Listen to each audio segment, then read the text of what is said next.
Hi, I'm State Representative Kurt Vail, representing the towns of Stafford and Somers in the beautiful 52nd District. And we're here at Pleasant View Farms today on Route 83 in Somers. The Liptons are going to show us around. This is a big farming community here in Somers, and we really want to showcase it here today. So why don't you come with me behind the veil here at Pleasant View Farms.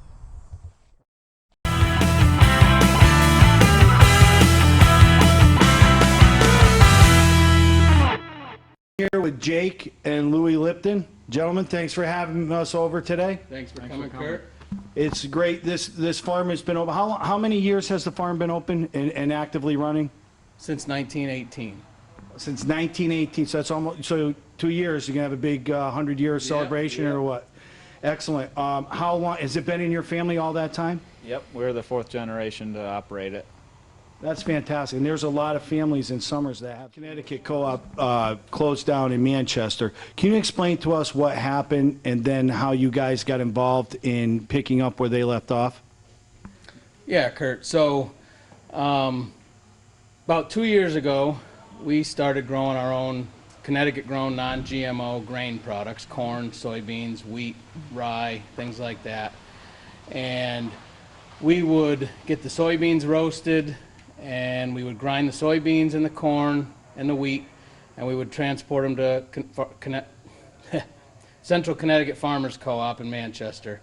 And they would mix in minerals, and they would pelletize the grain for us. And then they had the option to bulk deliver the grain, or we could go get it and bring it back here and bag it in our bags and deliver it to local feed stores, or people would come here and pick it up, as well as with our hay and straw products. So now they closed. Well, it's about a month ago now. So not only our Connecticut-grown non-GMO grain products, but the 300 to 500 small farms that used to pick up grain at the co-op, whether they were walk-in customers or bulk delivery customers, they're scrambling for somewhere to go for grain. So right now, we're grinding our grain and actually transporting it to Oneonta, New York, to a feed mill there, and having them pelletize it and bringing it back ourselves and bulk delivering it. Last minute, when we've heard the co-op was closing, we bought one of their straight bulk delivery trucks, so we're able to bulk deliver our own grains now that we're having made. But as well as the need for the non-GMO grains, it's more of a niche market in Connecticut. The farmers market's the small local pork and chicken and beef producers. There's also a bigger market, the dairy industry, the poultry industry, that are feeding conventional grains, bagged and bulk.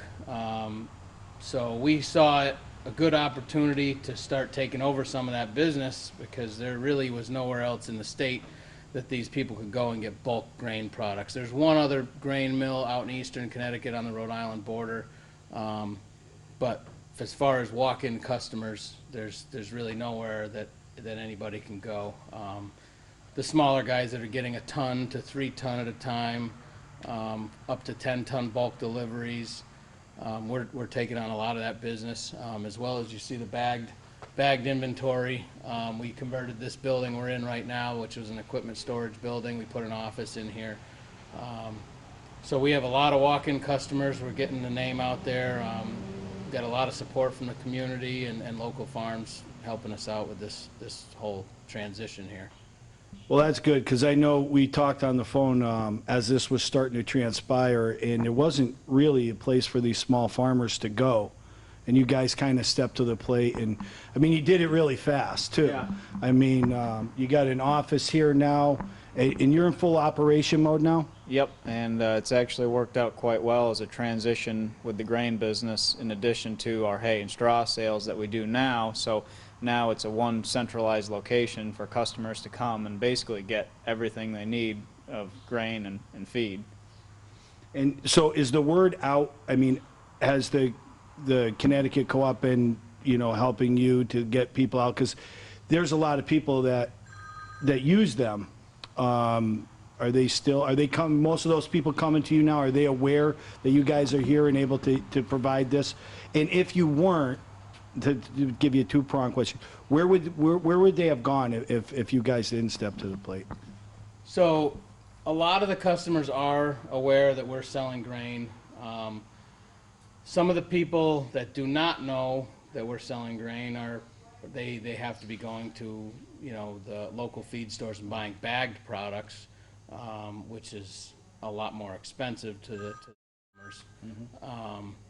So we're getting the name out there. It's taking a little while. We're getting some advertising out. You know, word of mouth is definitely a big thing. Social media has been one of the largest things that we've been using. When the co-op first closed down, on their website they listed us as one of the dealers that they could, you know, their customers could resort to. So one of our biggest things has been social media, and right now we're in the process of mailing out some brochures, you know, informational trifold brochures to customers and potential customers that were going to the co-op. Here with Sue Buell from Eastford, right, Sue? Eastford. Yeah, and she's here buying some feed. How important was it that Pleasant View, you know, stepped to the plate to supply your feed for the local area? It was really important because we had started with a new calf program at Central Connecticut, and our calves and heifers were doing really, really great on it, and we wanted to stay with that program. And Pleasant View had that feed for us, and it's the same amount of distance for me to go to here as it was to Central Connecticut to pick it up. So it's real convenient, and it was just a lifesaver. So consistency in the food is very important for the nutrition of the animals? Yeah. Especially the young ones, because they really need the extra protein and the high quality feed to get them growing. Excellent. And since you're a dairy farmer, I just want to, how important is the Community Investment Act to you and to the other farmers, the other dairy farmers here in the state of Connecticut? The Community Investment Act has been a lifesaver for us because we're a small family farm, just my husband and I and my son and his wife. And the money that we get from that is, I mean, every penny of it goes right towards bills. And it's been a tremendous help to us, and I know for other farmers too. That if you don't, you're counting, now it's got to the point where we're counting on that money, especially this year where the price of milk just went right down the toilet. That money comes in, you need it, you've got to have it. Otherwise, there's going to be a lot of farms going out of business. Okay, so we definitely got to keep that afloat, but thank you, Sue, I appreciate you talking to us. Thank you. Guys, all right if we take a trip around the whole farm and show us around? No problem. All right, let's check it out.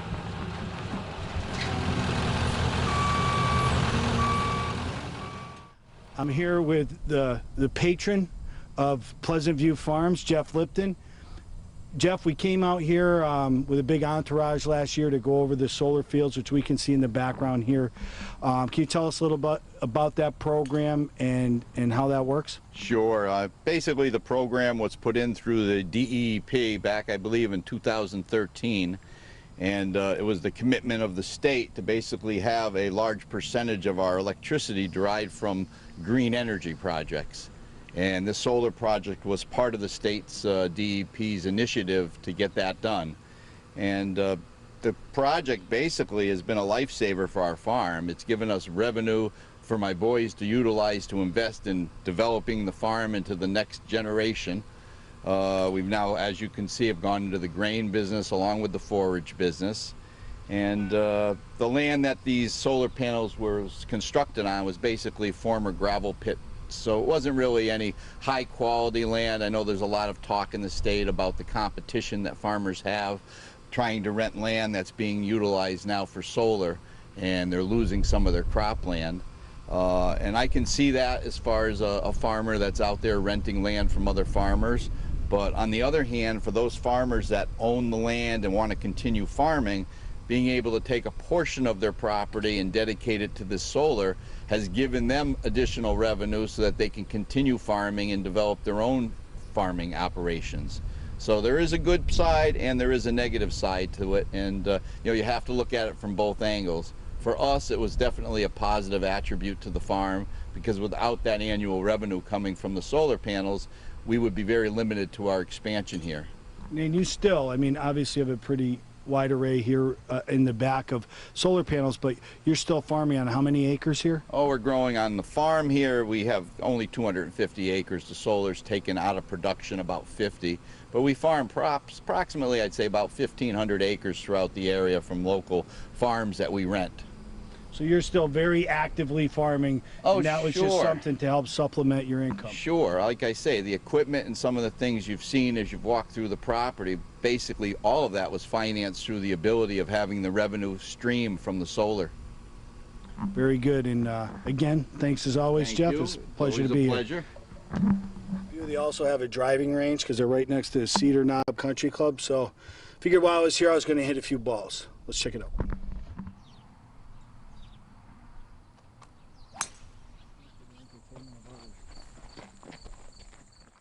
Already talked about the feed store, the solar. You want to tell me a little bit about the hay and how much you do and everything about that part of the farming? Yeah, sure, Kurt. This is one of our hay storage facilities. There's approximately 18,000 small square bales of hay in here, actually in bundles of 21. This past year, we recently invested into a machine that actually picks up the small square bales of hay that you would normally handle and spend hours and hours on end handling. That machine actually takes majority of the labor out, and we actually handle all these small bales by by mechanical means now. This is what we would call our first cutting hay, the first hay that we cut of the year, and this is sold to farms basically all over New England. That's a lot of hay. Now, so you have you hay your own fields, I assume. Do you also hay other fields, and how does that work? Yeah, out of the land that we actually produce hay on, most of it is rented land. We're getting upwards to about 450 acres of grass hay and alfalfa this year. And come fall, we're going to be seeding down another 200 acres of hay. Louis, I see you got some big grain bins and silos here. You want to explain to us how that works? Yeah, so these silver grain bins behind us, we purchased these with a Department of Agriculture Ag Viability Grant, which was a $50,000 matching grant. We did that 3 years ago now. We store corn and soybeans in these bins, as well as rye seed. You'll see the building behind us is full of small square bales of straw. We combine the straw, the rye and oats, and we take the seed and store it in these bins over the summer, and we bale the straw and sell the straw across all of New England. So Kurt, this is rye seed. This is basically, we harvest this and sell it Connecticut, Mass, New York, Rhode Island, anywhere in New England that needs. We sell it for cover crop seed. Farmers will take off a crop of corn silage or something for dairy cows, and then they'll put a cover crop on the ground for erosion control, and they'll buy this seed from us. So this seed is in the heads of the plant, and the combine threshes this grain out of the heads, and then what comes out the back of the machine is straw that we bale. So the machine does everything. The machine does everything, That's which pretty back amazing. 100 years ago, they'd have to cut the plants down, and they'd have to thresh them on the ground with fans, and then they would have the straw left over. This machine, it combines the threshing and the cleaning all in one operation. You guys have been constantly running farms since 1918, earlier. You want to tell us a little history about the farm itself? Yeah, sure. So 1918, my great-grandfather, who I'm named after, Lewis, came to this country, and actually came to this country a little earlier than that and worked for some local farms, and then got a loan and purchased the farm that we own across the street from where we are right now. And in the 40s and 50s, they bought 3 surrounding farms. This is one of them. And in 1966, they built this new building here and began milking cows on this side of the road. So this building right here was the milking parlor, and the milk tanks were in there. And on the back side of this building was a 250 cow freestall barn. And the silos were in the background. They used to feed the animals out of those. Used to store haylage and corn silage and high moisture corn in there. So it's kind of evolved into a few different things. They started off milking 30 or 40 cows across the street and growing, pickling cucumbers and potatoes, as well as a lot of farms in this area used to grow potatoes. So they would get, that was their cash crop, and the dairy cows was more of a consistent cash flow. And then they focused strictly on dairy cows when they started on this side of the road in 1966. So they just kind of kept adding on a little piece by piece, and then in '87 there was the government decided there was a surplus of milk, so they offered farmers a way to get out. They paid them based on their milk production, and you had the option to sell the cows out of the country or to send them to slaughter. All of our cows were pretty high pedigree cows. They all went out of the country up to Canada. So none of them went to slaughter. Okay, well, that's good. And what did you transition to at that point in time? So at that point in time, my brother and I were young. My father kept growing crops, and we would be selling grain. We got a herd of beef cattle, put the golf driving range in 1990, and indoor miniature golf. And then I got out of high school, and I came back to the farm. We started making hay, and slowly started building it back up again. You know, we were doing 100 acres of hay. Now we're doing 400 or so acres of hay, and bought a combine back and started growing corn and small grains, and it just been growing from there. I mean, right now we're growing more crops and farming more land than they were with 500 cows back in the 70s and 80s. You had a great time here today. Thanks for having us out. Absolutely. Thanks for and showing coming us around. You want to tell the people, you know, you have a website, you have a Facebook page where they can go and find out more about what's going on here at Pleasant View Farms? Sure. So if anyone would like to know more about us, they can visit our website. It's www.pleasantviewfarmsinc.com, and basically everything that you might not have heard about us through your visit here today can be found on that website.